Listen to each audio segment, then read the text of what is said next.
Always welcome साथियों। Digital class हमेशा आपके साथ। इंजीनियरों अपनी प्रोडक्शन इंजीनियरिंग की सीरीज चल रही है। जो भी कंटेंट अब तक आपने पढ़ा है और आगे इस वीडियो में पढ़ने वाले हैं, सारा कंटेंट आपको पीडीएफ फॉर्मेट में अवेलेबल रहेगा। जिस तरह से मैकेनिकल इंजीनियरिंग, जनरल नॉलेज की अन्य सीरीज कंप्लीट अवेलेबल हैं। इस कंटेंट का इस्तेमाल आप SSC, RRB, state, JEE, GATE, BTech, AMI के एग्जामिनेशन के लिए कर पाएंगे। इससे पिछली वीडियो में साथियों हमने flux coating and its function, flux coating और इसके कारणों के बारे में जाना था, क्या क्या इंपॉर्टेंट रोल होता है इसका। अब साथियों जानते हैं movements during arc welding. Arc welding आप कर रहे हैं तो मूवमेंट किस प्रकार के होते हैं।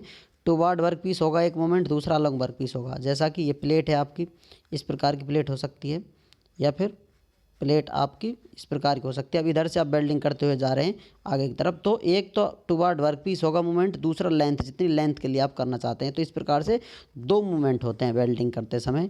दो प्रकार के मूवमेंट, टूवार्ड वर्क पीस कह सकते हैं, दूसरा अलोंग वर्क पीस कह सकते हैं। अब बात की जाए साथियों क्लासिफिकेशन बेस्ड अपॉन मूवमेंट, ये मूवमेंट हो रहे हैं इसके हिसाब से बात की जाए साथियों, तो टूवार्ड जो वर्क पीस है उस मूवमेंट को हम कंट्रोल करते हैं। ऑटोमेटिक हो सकता है, सेमी ऑटोमेटिक और मैनुअल। किस प्रकार से एक कंट्रोल किए जा सकते हैं। जो वेल्डिंग आप कर रहे हैं ऑटोमेटिक है, दोनों टूवार्ड वर्क पीस और अलोंग वर्क पीस दोनों मूवमेंट आपका ऑटोमेटिक है। सेमी ऑटोमेटिक में आप क्या करते हैं साथियों, ये कंट्रोल कर लेते हैं टूवार्ड वर्क पीस वाले मूवमेंट को। मैनुअल में क्या है, दोनों आप हाथों से या अपने हिसाब से कंट्रोल करते हैं। दोनों मूवमेंट किस प्रकार से दिए जा रहे हैं, ये मैनुअल होते हैं। यहाँ पर ऑटोमेटिक में दोनों के दोनों मशीनों के द्वारा दिए जाते हैं। अब जानते हैं साथियों ड्रूपर वीआई कैरेक्टरिस्टिक के बारे में। वोल्टेज करंट की कैरेक्टरिस्टिक किस प्रकार की, ड्रूपर इस प्रकार की होंगी जिसमें वोल्टेज और करंट है साथियों, उनमें वेरिएशन देखने को मिलता है। वोल्टेज रिलेटिवली देखा जाए करंट में तो माइनर देखने को मिलता है। इस प्रकार एक एक्सिस वोल्टेज, दूसरे पर करंट एक्सप्रेस किया जाए, इस प्रकार का आपको डायग्राम नज़र आ रहा है या ये कर्व नज़र आ रहा है। तो इसमें साथियों एक फर्स्ट स्टेज ये मान लीजिए, सेकंड स्टेटस ये मान लीजिए। दो स्टेटस हैं या स्टेज हैं जिनमें देखा जाए फर्स्ट V1 वोल्टेज है, यहाँ पर V2 वोल्टेज है, I1 I2 है।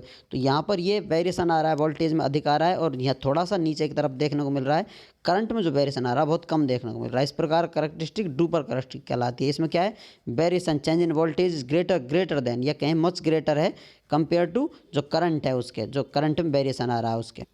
जब हम वेल्डिंग करते हैं साथियों इसका इस्तेमाल करते हैं। ड्रूपर किसके लिए इस्तेमाल किया जाता है साथियों, ड्रूपर एक तरह से ट्रांसफार्मर या कांस्टेंट करंट ट्रांसफार्मर के लिए इस्तेमाल किया जाता है। आप कह सकते हैं यहाँ पर करंट जो कांस्टेंट रहता है, लगभग आप देख रहे हैं वोल्टेज में वेरिएशन आ रहा है लेकिन करंट में माइनर चेंज आ रहा है, ये बहुत कम आ रहा है, तो इसलिए कांस्टेंट करंट आप बोल सकते हैं ट्रांसफार्मर।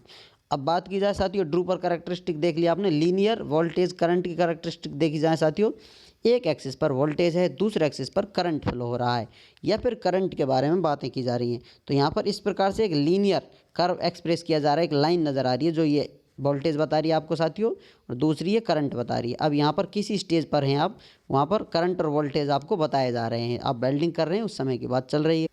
तो यहाँ क्या है साथियों, B0 ओपन सर्किट वोल्टेज है। जब आप वेल्डिंग कर रहे हैं ऊपर इलेक्ट्रोड है तो ओपन सर्किट है, यहाँ पर आर्क बन रहा है, जब आप वेल्डिंग कर पाते हैं। इसको कनेक्ट कर देंगे, जुड़ जाएगा तो शॉर्ट सर्किट हो जाएगा, आर्क नहीं बनेगी, वेल्डिंग नहीं होगी, उसे शॉर्ट सर्किट कहा जाता है। तो यहाँ पर जो इसमें लेंथ होती है, डिस्टेंस होती है, उससे वेल्डिंग होती है हमारी। तो वोल्टेज जितना अधिक लेंथ रखेंगे, इसकी डिस्टेंस रखेंगे, वोल्टेज की आवश्यकता अधिक होती है।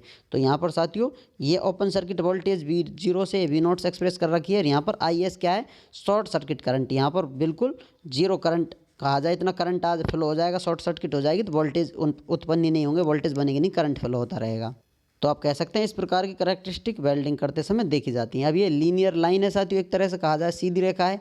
इसकी लीनियर लाइन या लाइन की इक्वेशन किस प्रकार होती है, x divided by a plus y divided by b is equal to 1 के बराबर होती है। ये एक सीधी रेखा का समीकरण है। तो इसको आप वोल्टेज और करंट में किस प्रकार से रिप्लेस कर सकते हैं, एक्सिस को चेंज कर दीजिए। तो अब आप लिख सकते हैं I डिवाइडेड बाई IS, आई इस एक्सिस पर कहाँ कट हो रहा है, IS पर, और V वोल्ट है साथ ही voltage, V divide by V0 is equal to 1। इस प्रकार से इस इक्वेशन को हम लिख सकते हैं। अब इनको क्लासीफाई किया जाए, इधर उधर ले जाया जाए, तो हम वोल्ट की वैल्यू निकाल सकते हैं। किस प्रकार से, वोल्ट की इक्वेशन निकाल सकते हैं। तो कितनी प्राप्त होगी, V0 minus I divide by IS multiply है इससे V0। तो इस प्रकार से हमें वोल्टेज जो फ्लो हो रहा है, कितने वोल्टेज की आवश्यकता है और कितना वोल्टेज हमें ओपन सर्किट के लिए चाहिए, इस प्रकार से हम आसानी से इसका आंसर कर सकते हैं, ये वैल्यू निकाल सकते हैं। उम्मीद करते हैं विद्वानों वीडियो में दी गई अब तक की जानकारी आपको अच्छे से समझ में आई होगी। अभी भी आपका कोई कन्फ्यूजन है तो आप हमसे कमेंट कर पूछ सकते हैं साथियों।